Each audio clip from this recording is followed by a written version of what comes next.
شرعی نکاح کیس میں بانی پی ٹی آئی اور اہلیہ بشرا بی بی کو 7 سال قید کی سزا سنا دی گئی ہے۔ اہم خبر دے رہے ہیں کہ بانی P T I Bushra be be کے خلاف دوران عدت نکاح کیس کا فیصلہ سنا دیا گیا ہے۔ سینئر سول جج قدرت اللہ نے محفوظ فیصلہ سنا دیا ہے۔ اس حوالے سے مزید تفصیلات جانیں گے نمائندہ K21 نیوز ضمیر حسین ضمیر سے۔ جی ضمیر، اپڈیٹ کیجیے۔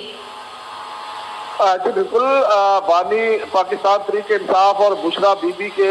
غیر شرعی نکاح کیس کا فیصلہ سنا دیا گیا ہے اور عدالت نے غیر شرعی نکاح کیس میں بانی پی ٹی آئی اور بشرا بی بی کو 7 سال قید اور 5 لاکھ روپے جرمانے کی سزا سنا دی ہے۔ سینئر سول جج قدرت اللہ نے بانی پی ٹی آئی اور بشرا بی بی اور ان کے وکلاء کی موجودگی میں یہ فیصلہ سنایا ہے، اور اگر اس کی مزید بات کر لی جائے تو گزشتہ روز بانی پی ٹی آئی اور بشرا بی بی نے 342 کا بیان جو ہے قلم بند کروایا تھا۔ فراقین کے دلائل مکمل ہونے پر عدالت نے گزشتہ روز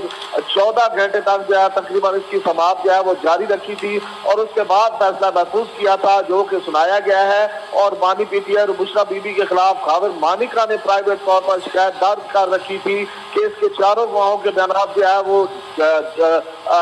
سنے گئے تھے، اس پر گرہ مکمل کی گئی تھی، اور گواہ خاور مانیکا، اون چودھری، مفتی سعید اور ملازم لطیف کل عدالت میں پیش ہوئے تھے۔ بشرا بی بی کو سب جیل بنی گالہ سے پیشی کے لیے اڈیالہ جیل لایا گیا تھا، اور بانی پی ٹی آئی کے وکیل سلمان اکرم راجہ، بشرا بی بی کے وکیل عثمان گل نے اپنی دلائل دیے تھے، اور شکایت کنندہ کے وکیل رضوان عباسی نے بھی اپنے دلائل مکمل کیے تھے، جس کے بعد فیصلہ محفوظ کیا گیا تھا۔ تقریباً 14 گھنٹے یہ سماعت جو ہے وہ جاری رکھی گئی تھی، اور اس کے بعد فیصلہ محفوظ کیا گیا تھا جو کہ اب سنا دیا گیا ہے۔ اور بانی پی ٹی آئی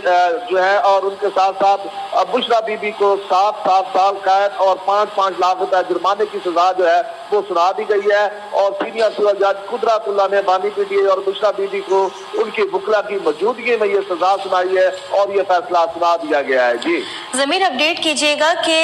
فیصلے میں تاخیر کی